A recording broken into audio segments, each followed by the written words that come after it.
আপনাকে আমি গ্যারেন্টি নিয়ে বলতে পারি, it is created by the political leader, not for the common people.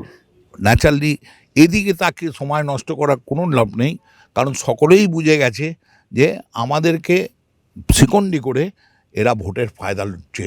কোনো মানুষের ভালো নয়, কোটি কোটি টাকা লুটছে এবং দেশটাকে আজকে দেশের কী অবস্থা, আজকে রাজ্যটার কী অবস্থা, কোনো চাকরি আছে বাকরি আছে কিচ্ছু নেই। তার কারণ কি? আমাদের সিবিআই দিতে হবে, ধর্ণা করব, এই করব।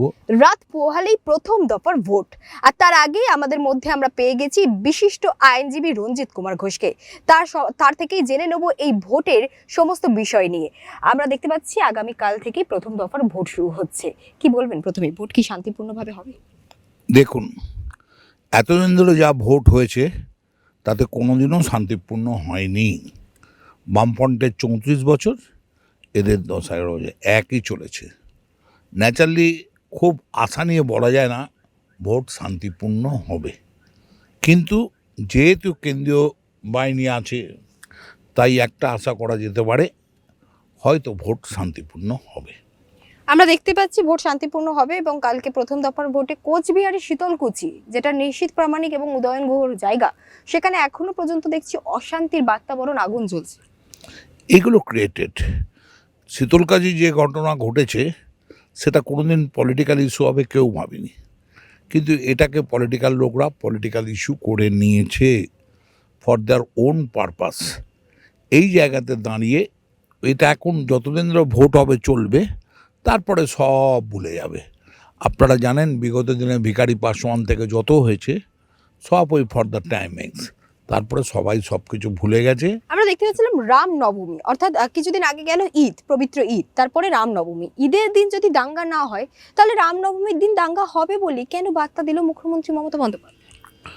একটা কথা আপনাকে বলি, বাড়ি সুন্দরভাবে রাম সবার প্রভু, কিন্তু কিছু লোকের কাছে শত্রুতে পরিণত হয়ে গেছে, যার জন্যে রামকে নিয়ে খেলা। যেহেতু এরা রাম রাম রাম রাম করছে, জয় শ্রীরাম এসব করছে, তাই ওরা রাম সত্য করে যাচ্ছে। ন্যাচারালি ভোটটা কোন দিকে চলে যাচ্ছে সেটা আপনারা বুঝতেই পাচ্ছেন। কোনোভাবে ভোটটাকে তুলতে হবে। যদি হিন্দুতে রাম হয় তো অন্য দিক দিয়ে আমরা ভোটটা তোলার চেষ্টা করব, সেই অনুযায়ী রামকে নিয়ে এত কথা বলা হচ্ছে। কারণ কোনো মতেই কোনোভাবেই ভারতবর্ষের নাগরিক, পশ্চিমবাংলার নাগরিক কোনো রকম রায়ট হয়ে যাবে না, কিন্তু এরা বলে যায় রায়ট হবে রায়ট হবে রায়ট হবে। রায়টটা জানবেন পলিটিক্যাল লিডারদের সৃষ্টি, কিছু দুষ্কৃতিকারীর সৃষ্টি, কোনো সাধারণ মানুষের সৃষ্টি নয়। কেউই চায় না যে রায়ট হোক। আমরা দেখতে পাচ্ছিলাম বেশ কিছুদিন আগে অভিষেক বন্দ্যোপাধ্যায় আবারও প্রাক্তন বিচারপতি অভিজিৎ গঙ্গোপাধ্যায়কে কটাক্ষ করছে, বলছে যে তিনি নাকি বিজেপির মানে দলে যাওয়ার পরে থেকেই বিজেপির বিচারপতির আসনে বসেছিলেন এবং বিচারপতির আসনে বসে থেকেই তিনি রায় দিতেন, কিন্তু তিনি তখনও ছিলেন বিজেপির দলে। কি দেখুন, অভিষেক বন্দ্যোপাধ্যায় এমনই কথাবার্তা বলেন যেন ওয়ার্ল্ডের প্রেসিডেন্ট। উনি জানেনই না কাকে কি সম্মান দিয়ে কথা বলতে হয়, তাই ওনার কথাবার্তা না ধরাই ভালো। আর অভিজিৎ গঙ্গোপাধ্যায় উনি পোড় খাওয়া লোক বিচারপতির ক্ষেত্রে, রাজনীতিতে এসে উনি যেসব কথাগুলো বলছেন সেগুলো ওনার পক্ষে শোভনীয় নয়। Mamata Banerjee CBI, ED, NIA এই সমস্ত আধিকারিকদেরকে চোর বলে কটাক্ষ করছে। সিবিআই, ইডি, কেন্দ্রীয় সংস্থা সব তো মমতা ব্যানার্জিরই কীর্তি। বামফ্রন্টের সময় রোজ চিল্লেছে আমাদের সিবিআই দিতে হবে, ধর্ণা করব, এই করব। আজ দেখুন, একটা কথা জেনে রাখবেন, ভগবান কখনো মিথ্যে হয় না। আপনি যদি মন দিয়ে কোনো জিনিস চান তো একদিন না একদিন আপনার জীবনেও ফলবে। তখন চেয়েছিল সিবিআই, ইডি এসব, আজকে সেই জিনিসগুলো ফলছে। আর কার বাড়িতে সিবিআই যাচ্ছে, কার কাছে ইডি যাচ্ছে, রেড তো হচ্ছে, ধরা তো পড়ছে, টাকা আসছে, কোথা থেকে আসছে। ন্যাচারালি আমি একটা আইনজ্ঞের লোক হয়ে আমি কখনো বলতে পারি না বা বলবো না সিবিআই, ইডি এরা কোনো এজেন্সি কাউর দ্বারা পরিচিত হতে পারে। খবর থাকলেই আসবে, পুলিশের ইনফরমার থাকে না, পুলিশকে বলে দিয়েছে যে এখানেতে এই লোকটা আছে, পুলিশকে বলে দিয়েছে কোনো ইনফরমার। এরম পলিটিক্যাল লিডাররাও তো এইসব কাজ করে বলতে পারে, তাতে আসতে তার মানে এই নয় যে ইডি আর সিবিআই ওদের কথার উপর বেশ করেই যাচ্ছে। ওরা দেখছে, বুঝছে, তবে যাচ্ছে। আমরা বেশ কিছু বছর ধরে দেখছি যেভাবে শাসক দলের এই যে এত দুর্নীতি আসছে, এত নেতা মন্ত্রীরা জেলে রয়েছে, ওদের কাছ থেকে বিভিন্ন টাকা অন ক্যামেরা পাওয়া গেছে, সেখানে দাঁড়িয়ে আপনি এতদিন পোড় খাওয়া রাজনীতিবিদ, বিশিষ্ট আইনজীবী, সেখানে দাঁড়িয়ে আপনি কি মনে করছেন সাধারণ মানুষের কি এবারে চক্ষুপাত খুলবে? খুলতে বাধ্য, কারণ অশিক্ষিত মানুষ এসব দেখে না। তারা দেখে আমি কি পাবো, তারা শিক্ষার পণ্ডিতে পড়ে না, তারা ভাবে আমি কি পাবো, আমার কাছে কি বেনিফিটেড, সেই দেখে তারা ভোটটা দেয়। যে এটা থাকলে আমি 500 টাকা লক্ষ্মী ভাণ্ডার পাবো, ওটা থাকলে আমি প্রমোটিং করতে পারবো, ওটা থাকলে আমি দুনিয়ার দুর্নীতি করতে পারবো। কিন্তু মানুষের সংখ্যাটা এটা খুবই কম।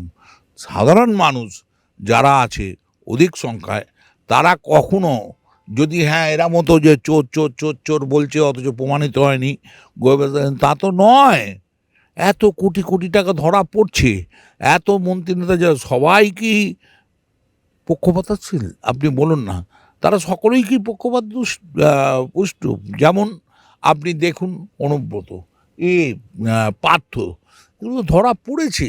এক কয়েক বাজারে এই বালু এসব বাইরেতে টাকা পাচার হয়েছে, এর বিরুদ্ধে তুলে আমার তো মনে হয় মোদী সরকার যে বলেছিল, আমার নিজের ব্যক্তিগত ধারণা, যদিও আমি মোদির ওপরেতে আমার কোনো নেই, কিন্তু আমি এইটা বলতে পারি যে মোদী সরকার যেহেতু বলেছে যে আমরা এই টাকা 15 লক্ষ টাকা করে ব্যাংকে পাঠাবো, আমার মনে হয় এবারের নির্বাচনের পরে এরা বলছে আমরা সব দরিদ্র মানুষের মধ্যে দেবো, আমার মনে হয় এরা কিছু করবে।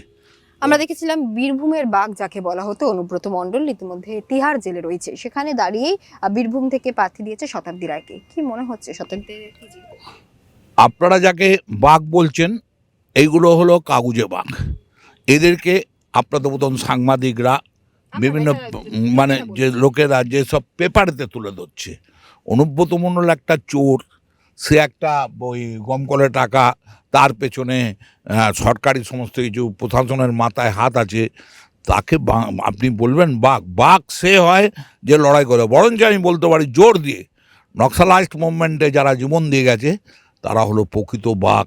তারা সেইভাবেই লড়েছে, লড়ে তাদের জীবন দিয়ে গেছে, তারাই হলো পলিটিক্যাল। কিন্তু এক্ষেত্রে আপনি কাউকেই বাঘ বলতে, আজ ওরা ওকে বাঘ বলছে, কাল ওরা আরেকটাকে বলবে, পরশু ওরা আরেকটাকে বলবে, কেউই বাঘ নয়, এরা সব কাগুজে বাঘ। ঠিকভাবে জনগণ দাঁড়িয়ে গেলে এরা সব পালাবে, ছুটে পালাবে। আমরা দেখতে পেলাম সন্দেশখালী কাণ্ডের পরে সন্দেশখালীর গৃহবধূকেই কিন্তু প্রার্থী করা হলো, রেখা পাত্রকে। ঠিক অপরদিকে এতদিন ধরে যাদের রাজনৈতিক মহলে পাখির চোখ করেছিল ডায়মন্ড হারবারকে বিজেপিকে প্রার্থী হবে, সেখানে দেওয়া গেল অভিজিৎ দাসকে। অর্থাৎ ডায়মন্ড হারবারেরই মানে জন্মপুত্র হচ্ছে অভিজিৎ দাস, আবার ঠিক এদিকে রেখা পাত্র হচ্ছে সন্দেশখালীতে। তো এখানে কি পয়েন্ট ঘুরবে? শুনুন, আপনাকে আমি একটা কথা বলি, এটা একটা বিরাট টেস্ট। রেখা পাত্রকে হারাবার মতন ক্ষমতা কাউন্ট নেই, কারণ একটা দলিত শ্রেণী থেকে উঠে এসে একটা গ্রামের গৃহবধূকে, একটা সাধারণ গৃহবধূ, তাকে যে চাঁদে আমি স্যালুট জানাই যারা এটা করেছে। আর দ্বিতীয়ত, ওই বড় হলে পরেই জিতবে আর গরিব হলে জিতবে না, ও শতাব্দী রায় বলেও জিতবে, এটা ভুল কথা। এরমও দেখা যেতে পারে এই হয়তো ডায়মন্ড হারবারের সিট হেলিয়ে দিতে পারে। একে একদম অবজ্ঞা করা যায় না, তার কারণ মানুষ তাকিয়ে আছে কাকে ভোট দেবো না নয়, মানুষ তাকিয়ে আছে কার বিরুদ্ধে ভোটটা দেবো। সেই ক্ষেত্রেতে আপনারা জেনে রাখুন, খুব একটা খারাপ হয়নি। কিন্তু সেখানে অভিষেক বন্দ্যোপাধ্যায়কে যখন অভিজিৎ দাসকে নিয়ে প্রশ্ন করা হচ্ছিল, তখন অভিষেক বন্দ্যোপাধ্যায় 3 সত্যি বলে হেসে চলে গেল। মানে তার মুখে পুরো স্পষ্ট কনফিডেন্স বোঝা যাচ্ছে যে তিনি ডায়মন্ড হারবার জিততে চলেছে। একটা কথা আপনাকে, উনি তো আগেই বলেছে আমি রাজনীতি ছেড়ে দেবো যদি অর্জুন সিং যেতে, আমার যদি ওখানে এইটা হয় তাহলে আমি আর রাজনীতিতে আসবো না। তো ওনার এই কথাকে ভ্যালু দেওয়ার কোনোই মানে হয় না। উনি এমন কোনো পলিটিক্যাল লিডার নয় যে ওনার কথা শুনে তো কতবার বলেছেন আমি আর রাজনৈতিক ময়দানে আসবো না, আমি এটা বললে এটা ছেড়ে দেবো। উনি যেন ছেলে ভোলানোর মতন কথাবার্তা বলছে, পেছনে মাসি পিসির হাত থাকলে এসব জিনিস বলা যায়। কিন্তু যদি লড়াই করে আসতো, সিপিএমের সঙ্গে লড়াই করে আসতো 34টা বছরে, তাহলে ও বুঝতে পারতো এটা হয় না। আমরা লড়াই করে এসেছি, আমাদের দেখুন মাথায় হাত দিয়ে মাথায় স্টিচে ভর্তি, আঙুলগুলো ব্যাকা। সিপিএমের সঙ্গে লড়াই, আমরা বড় বড় লেকচার দিই না, আমরা লড়তে জানি। কাল যখন দুর্দিন আসবে তখন দেখবে আমরাই লড়াইতে আসবো, এরা থাকবে না। এরা তো শুধু পদের জন্য লড়াই করছে। মমতা লড়াই করেছে, মমতার একমাত্র মমতা সততার প্রতীক এইসব না বলে যদি মমতা যদি লড়াই চালাতো মমতার হতো, কিন্তু তা তো নয়। সততার প্রতীককে মানুষ কি দেখছে? পায়ে তোমার হাওয়াই চটি আর কোঁচড়েতে কোটি কোটি, এ তো মানুষ বুঝে গেছে। এখন তো আর ছবি আঁকছি ও এঁকে দিচ্ছে, এসব হয় না। এসব বেশি দিন চলে, খুব অল্প সংখ্যক লোককে বেশ কিছুদিন আর বৃহৎ সংখ্যক লোককে অল্প কিছুদিন ভুলিয়ে রাখা যায়, চিরস্থায়ী নয় এগুলো। সুতরাং ঘুরবে, এটা আপনি আশা রাখুন। রামনবমীর হাতিয়ার করলো শাসক দলও। যেই রাম প্রতিষ্ঠা 22শে জানুয়ারি রাম মন্দির রামলালার প্রাণ প্রতিষ্ঠা নিয়ে এত বঙ্গরাজ্য রাজনীতি উত্তাল ছিল, সেখানে দেখা গেল গতকাল সমস্ত শাসক দলের প্রচারেই রামনবমী এবং জয় শ্রীরামের স্লোগান উঠছে। একটা কথা, আপনাকে ভোটটা কিভাবে পাবো? আমি লক্ষ্মী ভাণ্ডার দেবো, আমি 3,000 টাকা করে দেবো। ভোটটা পাওয়া আগে কোনো দিন দেখেছেন এসব ছিল? এখন হয়ে গেছে একদম স্ট্রেট যে আমি তোমায় দেবো, তুমি আমার ভোটটা দাও। তার জন্য রাম বা ইসলাম বা এসব কোনো লাভ নেই। এইভাবেই করো। আপনি বলতে পারেন এই ভারতবর্ষের মাটিতে ইসলাম আর রামের মধ্যে কোনো তফাৎ আছে? কিচ্ছু নেই। আমি নিজে রোজা করি, আমি নিজেই জানি যা আল্লাহ তাই ভগবান, যা রাম তাই আল্লাহ।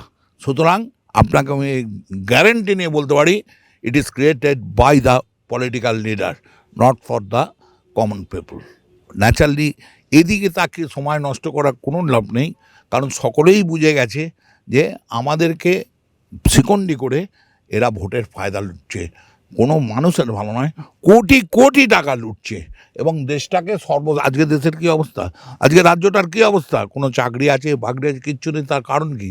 কীভাবে তুমি ইনকাম করবে আর কিভাবে মানুষকে ভুল বোঝাবো? এভাবে চলে না বেশি দিন। আপনি একজন আইনজীবী, সেখানে দাঁড়িয়ে দেশের যে পরিস্থিতি দেখতে পাচ্ছেন, দেশের বা রাজ্যের যে পরিস্থিতি দেখতে পাচ্ছেন, সেটা কিভাবে দেখছেন ভোটের আগে? একদম সম্পূর্ণ একটা দুর্নীতি চোরেদের বিরুদ্ধে লড়াই হচ্ছে। এই লড়াইতে সবাইকার সামিল হওয়া উচিত। এখানেতে ভুলে যান কাল বিজেপিকে, বিজেপি যদি কালকে ভুল পড়বে। এ লড়াই হচ্ছে একদম দুর্নীতিবাজের বিরুদ্ধে সাধারণ জনগণের লড়াই।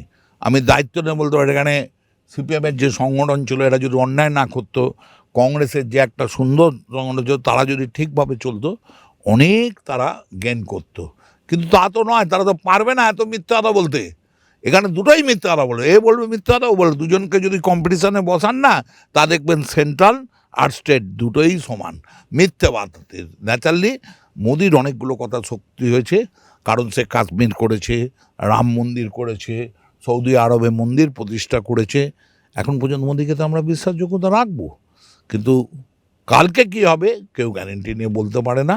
ন্যাচারালি আপনি কি করবেন কি না করবেন তা নির্ভর করে আপনি কি করেছেন তার উপরে। আমি সততার প্রতীক হয়ে চললাম, অথচ আমি চুরি করলাম, তাতে তো দাঁড়াবে না। আপনাকে বুঝতে হবে যে আমি কালকে কি করেছি। একটা কীর্তি হয়, বলে ভগবান বলেন তোমার কর্মটাই থেকে যাবে, তা কর্মটাই তো বড় করবে। ন্যাচারালি যা করেছে এই আবাস এই সব অত প্রচার নেই। আগে তো স্টেট বলতো এগুলো আমাদের, আমরা রেশন দিচ্ছি, আমরা আবাস দিচ্ছি। এখন যেমনি টাকা বন্ধ করেছে পলিটিক্সে, তখন না সেন্ট্রাল টাকা দিচ্ছে কেন, বলে দুরকম নীতি কেন? তো স্টেট বলো যে এটা সেন্ট্রাল প্রকল্প, ঠিকভাবে টাকা দিচ্ছে না, তা তো বলছে না। ন্যাচারালি মানুষ বিক্ষুব্ধ হয়ে গেছে, আমাদের মনেতে খুব হতাশা এসে গেছে যে এ থাকার চেয়ে চলে যাওয়া ভালো। নতুন কিছু আসুক, নবজীবনের কিছু হোক প্রতিষ্ঠা, যেখানে ভালো ভালো লোকরা থাকবে, যেখানে আপনাকে আমি গ্যারেন্টি দিয়ে বলতে পারি যেখানে নিন্দে করলে হবে না। জ্যোতি বোস ভালো ছিল, বুদ্ধদেব ভট্টাচার্য ভালো ছিল, কংগ্রেসের সিদ্ধার্থ শঙ্কর রায় এমনি অত্যাচারী হলো, অথচ ছিল না তো, চুরি করতো না তো। এরা তো বাড়ি থেকে টাকা নিয়ে রাজনীতি দিত, আর এরা কি দেশ থেকে টাকা তুলে বাড়িতে ঢোকাচ্ছে, বুঝেছেন? ন্যাচারালি মানুষ নির্ভর করে তার উপরই যে নিজের সম্পত্তি দেশের কাজে ব্যয় করে। এটা ন্যাচারালি এটা একটা স্যাক্রিফাইস লাইফ। সেদিক দিয়ে মোদি তো অনেক এগিয়ে দাঁড়িয়ে রয়েছে, দেখা যাক কী দাঁড়ায়। একদম শেষ প্রশ্ন, আগামীকাল থেকেই ভোটের লড়াইয়ের ময়দানে নেমে পড়ছে মানে যেহেতু ভোট শুরু হয়ে যাচ্ছে, যেমন একদিকে দেখতে পাচ্ছি তাপমাত্রার পারদ বাড়ছে, ঠিক রাজ্য রাজনীতির ময়দানেও পারদ বাড়ছে। সেখানে দাঁড়িয়ে আপনি একটু আগেই বলেছেন যে শান্তিপূর্ণভাবে কখনোই ভোট হতে দেখেননি, কিন্তু পঞ্চায়েত ভোটে অনেকেই বলেছে ভোট লুট হয়েছে, ভোট দিতে পারিনি। বিধানসভা ভোটের পরে আমরা দেখেছিলাম বহু কর্মীরা মারা গেছেন, তাদেরকে খুন করে দেওয়া হয়েছে। সেখানে দাঁড়িয়ে লোকসভা ভোটেও কি সেই চিত্রটাই ফুটে উঠবে? একদম 100% কারেক্ট। আপনাকে লিখে বলে এরা চেষ্টা করবে, কেন্দ্রীয় বাহিনী যে আসবে স্টে করবে, সবাই চেষ্টা করে কী করে মদ মাংস দিয়ে এদেরকে মোবিলাইজ করা যায়, এদেরকে ঠিক এদের ব্রেন ওয়াশ করা হবে, করিয়ে দিয়ে নিজেদের ভোট দেবে। আর ন্যাচারালি প্রত্যেকেরই কেন্দ্রীয় বাহিনী বলে তার খিদে নেই, এটা তো নেই। কেন্দ্রীয় বাহিনী বলে সে অসৎগিরি করবে না, এটা বলতে পারেন না। কি হবে বুথেতে সে বলতে না, তবে ঠিকভাবে চালনা করলে ভোটটা নিরপেক্ষতা থাকবে, ভোটের নিরপেক্ষতা থাকতে পারে। তাহলে একদম শেষ যে মোদিজি যেটা বলছে আপকি বার 400 পার, এবং অমিত শাহ এসে বলে গেছে বঙ্গ রাজ্য রাজনীতি দিয়ে 42টি আসনের মধ্যে 30টি আসন পাচ্ছে, সেটা কি সফল হবে? শুনুন, আমি নিজে আপনাকে গ্যারেন্টি দিয়ে বলতে পারি বিজেপির প্রচুর সিট বাড়বে। 23টা যে 32টা হবে না এরম গ্যারেন্টি কেউ দিতে পারেন।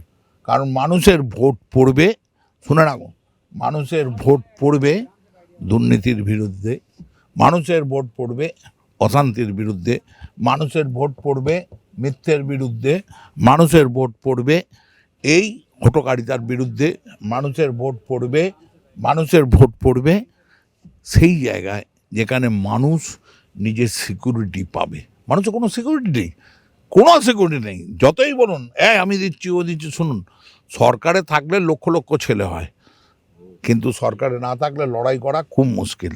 সরকারে না থাকলে অত সুবিধা হয় না।